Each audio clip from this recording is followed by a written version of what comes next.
Peter and John were making their way into the temple for prayer when they caught sight of a beggar hunched beside one of the gates.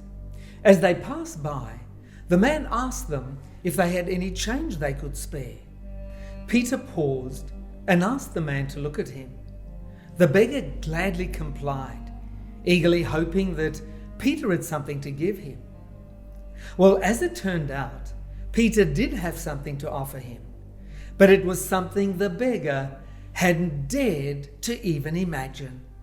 Acts chapter 3 and verse 6 tells us this. Then Peter said, "Silver and gold I do not have, but what I do have I give you. In the name of Jesus Christ of Nazareth, rise up and walk." And he took him by the right hand and lifted him up. It was a miracle. Everyone knew the beggar had been a cripple for 40 years.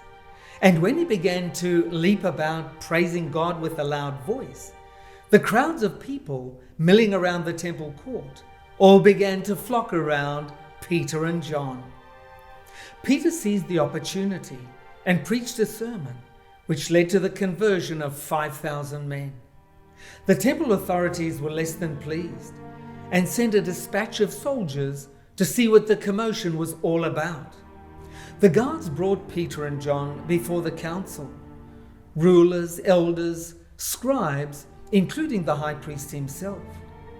It was a formidable assembly of the highest-ranking Jewish authorities in Jerusalem.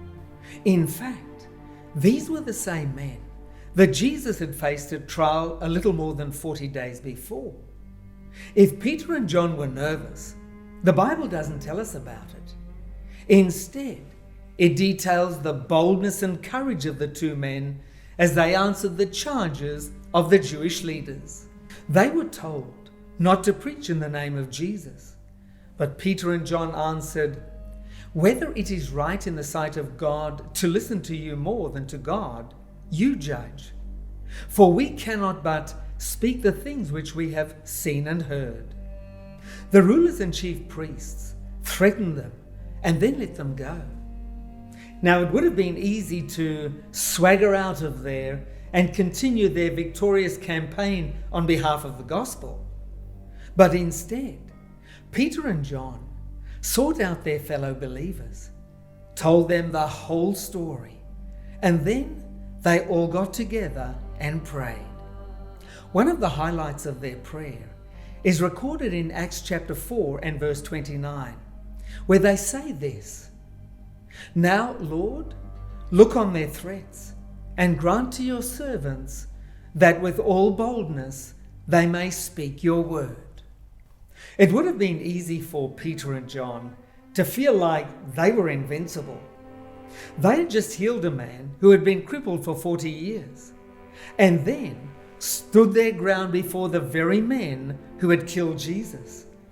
And they had gotten away with it without a scratch.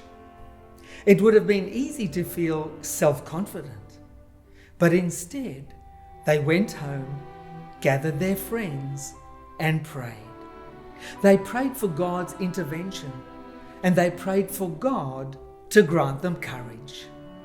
Peter and John understood the truth about their situation. It was God who had healed the man at the temple. It was God who had given them boldness to speak to the crowd at the temple. And it was God who had protected them in their confrontation with the Jewish leaders.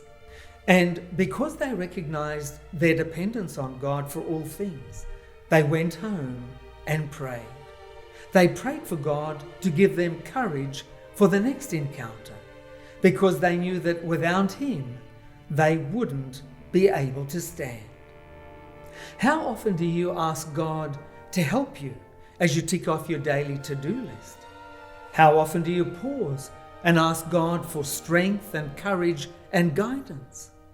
It can be easy to think we're in control of our lives, but the truth is we need God.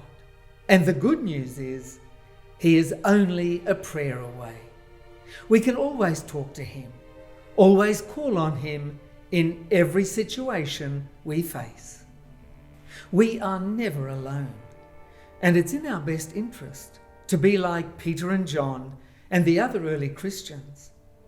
In victory or defeat, may we always lean on God through prayer and seek Him for the courage and wisdom we need to face what lies ahead. If you would like to learn more about prayer so that you can face the future with hope and courage, then I'd like to recommend our free booklet, Finding Courage to Meet Life's Challenges. Please phone, text, or go to our website to obtain your free copy. Here's the information you need. Phone or text us at 0436 333 555 in Australia or 020 422 2042 in New Zealand, or visit our website tij.tv to request today's free offer, and we'll send it to you totally free of charge and with no obligation. Don't delay, call or text us now